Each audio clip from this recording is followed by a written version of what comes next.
What would happen if the very person who once shattered your heart was also the only one who ever truly loved you? Sharon Osbourne once said, "He used to lose his temper, and I never hesitated to fight back even harder." Their love was never gentle. It was wild, chaotic, and left scars, both physical and emotional. But behind every outburst, behind every crack in their bond, was an invisible thread neither of them could ever walk away from. And just days before taking his final breath, Ozzy Osbourne, the man the world knew as the Prince of Darkness, left Sharon something no one could have expected: a secret gift. So private, so raw it hurt. And when Sharon found it, she collapsed. This wasn't a goodbye. It was a confession, a final love letter, burning with truth, from a man who had never known how to say, "I love you," until there was no more time left to say it. Have you ever held on to someone, even when they were the storm? In your heart, does the scarred yet unbreakable love between Ozzy and Sharon deserve a perfect 10?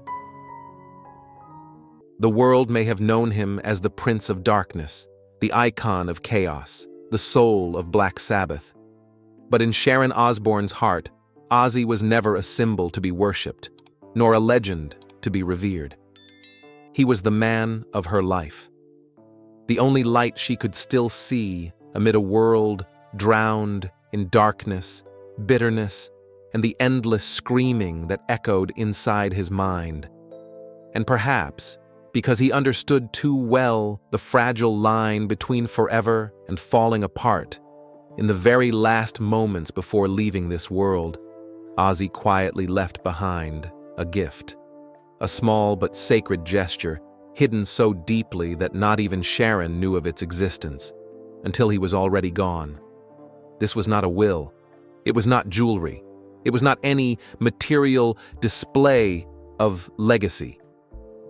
It was his final goodbye, and a silent reminder to Sharon that the light they once shared would never go out. For decades, the bond between Sharon and Ozzy defied every conventional definition of love. It was not a fairy tale, far from the sweet, simple stories we tell. This was a love torn and tattered, dancing on the edge of destruction more times than they could count. And yet, time and again, they found each other. Not in the glitz of sold-out concerts, but in the long, grueling nights of rehab centers, in emergency rooms, by hospital beds, when Ozzy could no longer even recognize himself. People judged. They criticized. They couldn't understand the chaos. That was their marriage. But between these two hearts, not a single moment ever lacked absolute loyalty. Sharon was not just a wife. She was the gatekeeper of Ozzy's soul. She never ran. Not when he screamed, not when he rebelled, not even when he collapsed into despair. She was the only one who could still see the wounded child crying within him, buried beneath the shell of a man the world called the madman with bat wings. And in return, though never able to express affection in tender words, Ozzy always turned his heart toward Sharon, as if she were the final lighthouse guiding him to shore through the stormy sea of delusion and devastation. That is why the gift he left behind was not merely a symbol of love, it was his final declaration, that even if he was no longer here, that love would live on. It would continue to light up Sharon's darkest days, just as she had spent her entire life doing for him. But that love was never simply a gift for the final days. It was a slow-burning fire that had raged for more than 4 decades, a fire that never went out, but never stopped burning them either.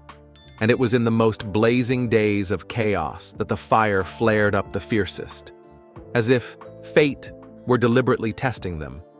How much more pain could they endure, and still not walk away? The love between Sharon and Ozzy was never a gentle love song.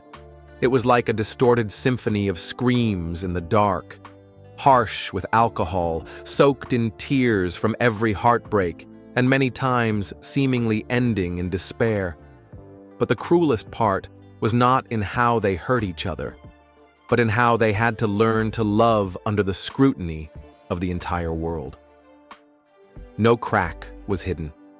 Every fall, every crisis, every glance shattered by exhaustion was mercilessly exposed, like scenes from an entertainment reel replayed again and again under the emotionless lens of the media. Sharon once spoke of their wedding with a smile tinged with bitterness. That day, Ozzy was so drunk he couldn't even step out of the car. He collapsed right in the hallway. The manager called Sharon, hoping she'd bring her husband back to the room, but Sharon coldly replied, "Let him lie there." The next morning, Ozzy woke up and murmured, "I forgot something downstairs," then wandered back to the bar to keep drinking. It sounded like a bitter joke, a farce in the eyes of the world, but a scar that would never heal in the hearts of those who lived it. Because among all the scattered memories, the moments so distorted they were hard to believe, there was always one thing that never changed. They did not leave each other, not even a single step. Sharon didn't stay because Ozzy was gentle. She stayed because she saw the lost child crying inside that man. She stayed because some loves need no reason, no reward, no reciprocation, just enough strength to endure and enough faith to wait for the day the other person saves themselves. She didn't comfort, didn't promise, didn't need him to get better. She just stayed. In the sleepless nights of rehab, in the hospital rooms cold as stone, even in the moments Ozzy screamed alone inside his head as if trying to run away from himself. Sharon remained, silently, steadfastly, like a keeper of the flame. She didn't save him with words of comfort or miracles. She simply lit each dark day, days when even he thought he would never find a way out. When Ozzy's health began to visibly decline, he didn't show fear, but those closest to him could sense a different kind of silence. He no longer shouted like before, no longer thrashed about in meaningless rage, no longer resisted trivialities out of habit. He was calmer, quieter, and his eyes, once filled with chaos, now held a strange kind of light, acceptance. In seemingly trivial moments, like when he lifted a cup of tea, gently smoothed Sharon's hair, or sat for hours by the window watching the rain, everyone knew Ozzy was preparing something he had never done before, and this time, he wanted to do it right. Without a single word of warning, Ozzy quietly sat down with his children, with the one person in the family he trusted most, to plan one final gift. Not for the crowd, not for the music legacy, but for one person only: Sharon. But what touched everyone deeply was the way he thought about this gift. He didn't choose to leave jewelry. He didn't leave behind assets or shares as a farewell gesture. Ozzy didn't want anything material, because he knew, to Sharon, love was never measured in wealth. What he wanted to leave behind was an emotional legacy, something that could exist even when no one could touch it. A gift with no physical value, yet carrying the entire heart of a man who had lived in chaos and found his way home through one hand alone. Ozzy wanted Sharon to feel that he was still there, not through a photo, not through a written note or a name etched on a plaque, but through the one thing they had always shared most deeply: emotion. This gift was planned as a secret. No one was to mention it, no one was to reveal it, no one was allowed to speak of it, even after he was gone. Because to Ozzy, the most sacred things weren't the promises repeated aloud, but the gestures so subtle, only the one you love could understand them.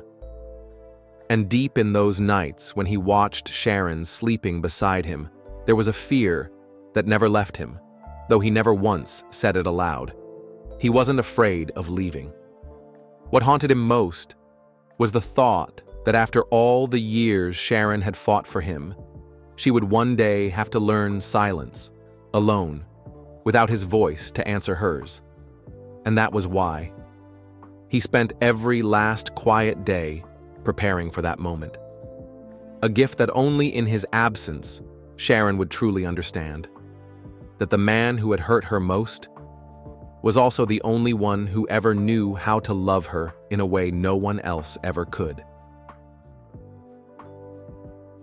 As the stage lights began to fade into the distance, Ozzy didn't sit down to count the medals he had earned, nor did he rush to draft a will like a legend preparing to retreat from glory.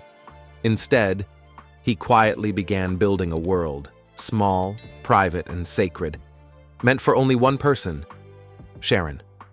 A world no one else could step into, where there were no more screaming guitars, no more pyrotechnics or roaring crowds, only lingering memories, tears that had never fully fallen, and a love that had pulled his soul back from the edge, time and time again. Because he knew the music would fade, the statues would be forgotten, but true emotion, when given to the right person, would outlive any song ever written. And that was the only legacy Ozzy ever wanted to leave behind. He began recording videos, not for the public, not for praise, but only for one person, Sharon. Each clip was a raw, heartbreaking fragment where he stripped away every layer of makeup and myth, until there was only a man trembling on the brink of goodbye. At first, it was just one short video, then dozens, then hundreds, one for each occasion: Christmas, birthdays, anniversaries, the days he feared he would no longer be there for. In each one, Ozzy laughed through tears, sometimes cried without hiding, sometimes hummed old melodies, off-key, hoarse, broken, but only so Sharon would know he was still there, still remembering every memory, every spark of the love they once lit together. And he always ended each message with the same whispered words: "I'll always be with you, my Shaz." That sentence, repeated again and again, became a final vow from a man ready to leave this world, but never her heart. But he didn't stop at the videos. Ozzy also wrote by hand in a leather-bound journal simply titled, "Simply for Sharon." Inside were hundreds of letters, clumsy but heartfelt poems, and pages of unfiltered thoughts, all poured from a man who had lived in darkness and finally found the light because of her. Some pages recounted joyful memories, others paused in quiet reflection on storms they had survived. The words weren't poetic, weren't grand, but they overflowed with love and gratitude too big to say out loud. Because Sharon wasn't just his wife. She was the one who stopped him from drowning in addiction, in anger, in despair. The one who held on to his soul in years he didn't even realize he was still alive. And then came the shadow pages, the final, darker chapters of the book. Not written to be forgiven, but to finally unburden all the pain and guilt that had eaten away at him for decades. In those pages, he confessed everything: the nameless fears, the moments he felt unworthy of her, the countless times he should have said, "I'm sorry," but could only stay silent. One line would break any reader's heart. "You saw me at my worst, and you stayed. I wish I could go back and undo the pain I caused. But if love is redemption, then every moment I spent with you redeemed me." She had seen him in his most broken form and still chose to stay. For Ozzy, that love was salvation, and every second with her was his way of redeeming all the mistakes he could never undo. Not only that, Ozzy quietly prepared a small wooden box, a memory box, where he collected all the fragments of his life he knew would make Sharon cry and smile at the same time. Inside was a dried flower from their first date in the park, a torn corner of an old concert ticket where they had once fought through crowds, Polaroid photos of him sleeping on the tour bus, the first strand of gray hair he ever found, and a handwritten note with trembling lines. "For all the times I was lost, Thank you for finding me. For all those moments he had wandered too far, it had always been Sharon who found him in the dark. There was also a silver necklace made just for her, with a locket etched with a photo of them dancing backstage during their final tour, and the words, "We danced through fire, and you never let go." And finally, there was a playlist curated only for her, a long list of songs from Black Sabbath days mixed with Motown and even cheerful pop. The very songs they used to dance to in their small kitchen when no one was watching, when Ozzy wasn't the Prince of Darkness, but just a clumsy man laughing with his wife while tapping a spoon against a pot lid. It was music, not found in any album, only in the private rhythm of two souls who had held on to each other through more than 40 years of storms. And then, as if the whole world suddenly tilted beneath the feet of millions, on the morning of July 30th, 2025, the first light of dawn was no longer strong enough to pierce the morning haze that cloaked the room where Ozzy Osbourne lay still. His passing did not arrive like a thunderclap, but through a painful silence, like the universe itself paused the moment his legendary heart stopped beating. For Sharon, it was not just the day her husband departed. It was the day her soul felt pulled from her body, the day her world shattered into 1,000 pieces, and none of them could be put back together again. Ozzy didn't leave this life under stage lights, with pyrotechnics or cheering fans. He released his final breath quietly, as if merely sleepwalking back into the darkness, back to the place he once called home. And what he left behind was a hollow world where no sound could ever fill the void. The news spread like wildfire. Across social media, newsrooms, concert halls, and the quiet corners where people had once listened to him through tear-stained ears, people broke down. Not just because a music icon was gone, but because a part of their youth, their rebellion, their most honest selves, faded with him. His farewell ceremony unfolded like a final rock and roll ballad, quiet, fierce, sacred.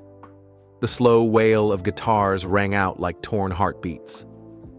Friends, colleagues, and rock disciples from across the globe gathered to say goodbye to the Prince of Darkness, the man who had taught them to embrace the wildest parts of their soul. In the sea of mourners, there was one figure frozen amidst the storm. Sharon. She didn't scream, she didn't collapse, but each breath, each clenched finger became a requiem in motion. She stood there as the only one who truly knew music was just the visible part. The deepest side, Ozzy, vulnerable, afraid, loving, had fallen into silence forever. When the eyes turned away, when the flowers on his grave began to wither, when the final curtain of his life closed for good, that was when the last gifts, Ozzy, left for Sharon, began to speak. The house, once merely quiet, now felt colder. Hallways stretched like aching memories. Sharon sat alone in the space that once echoed with his voice, his guitar, even his grumbling. And then, Kelly, their once little girl raised among tempers and late-night hugs, walked in. No words, just placed an iPad in her mother's hands and said, "You need to see this." Dad said, "Only when you really need it." Sharon froze. Her hands trembled, not from age, but from the ache of knowing whatever came next would tear her heart open, permanently. The screen lit up. No spotlight, no makeup, no noise, just Ozzy, aged, pale, his eyes red-rimmed, looking straight into hers. "Don't be afraid, my love. I'm still here." Just 5 words, but they held an entire lifetime of love. Sharon broke into tears, then laughter, then tears again. The videos that followed were Ozzy speaking to her like time had never touched them. Sometimes he choked up, sometimes he sang, Sometimes he simply stared into the camera, as though staring through the years and into her eyes. At one point, Sharon blurted out, "You stubborn old bat!" The phrase she always used when love and frustration collided. But this time, he didn't answer. She hugged the iPad to her chest, as if holding the heart that had just slipped from her hands. Days later, Jack, their son, handed her an old journal. On the cover, scribbled in his shaky writing, "Simply for Sharon." No roses, no envelopes, just uneven handwriting, smudged in places from tears. Words Ozzy wrote through pain, sleepless nights, and moments when he couldn't remember her name, but never forgot who he loved. No goodbye, just gratitude. Gratitude for her patience, for not walking away, for not fearing the darkness inside him, but staying to light a lamp. At the very end, one single line. "If there's another life, I'll find you sooner." But that wasn't the last of it. A small wooden box, hidden in an old suitcase, still waited. When Sharon opened it, inside was a silver locket. Etched on the outside was an image of them dancing backstage during their final tour. Inside, it read, "We danced through fire and you never let go." That was the moment Sharon sobbed like never before, no longer holding back, no longer enduring. She let her heart fall freely into the abyss of grief, knowing it would never hit bottom, because waiting there was a love that never ended. She turned to look at the iPad beside her, the screen long dark. But in Sharon's heart, his voice still echoed, warm, tender, as if he had never left. "Don't be afraid, my love. I'm still here." And in that moment, Sharon understood. The final gift Ozzy had left was not the notebook, not the locket, not the videos, but the presence that never left. A part of his soul, eternally alive in every breath she took. Because true love never ends. Because true love never ends. And perhaps that's exactly why this farewell hurts so much. Ozzy Osbourne wasn't just the godfather of heavy metal, he was its haunting soul, a man riddled with scars, and the most human voice in a world of rock that so often feels cold and untouchable. He had fallen, he had risen, and he had fallen again. But through it all, he loved and was loved, completely and unconditionally. And maybe nothing says that more clearly than the silent gift he left behind. No stage lights, no flashy headlines, just a handwritten letter, hidden away long ago, penned by trembling hands. In it, he thanked Sharon, the one who saved his life. Not just once, but over and over, each time the world turned its back on him. He shared how there were mornings when he didn't even recognize himself. But Sharon was still there, and how, in the darkest of nights, her voice was the last thread holding him back from the edge. In the letter, he called her the song I could never write, but always heard in my heart. And at the end of the letter, just 4 words: "You are my home." That was his greatest secret. Not fame, not fortune, not even the guitar, but a love that refused to die, even after he did. And today, as the world bows its head to bid farewell to Ozzy Osbourne, Sharon stands there, holding that letter in her hands. No cameras, no applause, just silence, and tears beyond words. We will always remember his music, the madness, the fury, the defiance.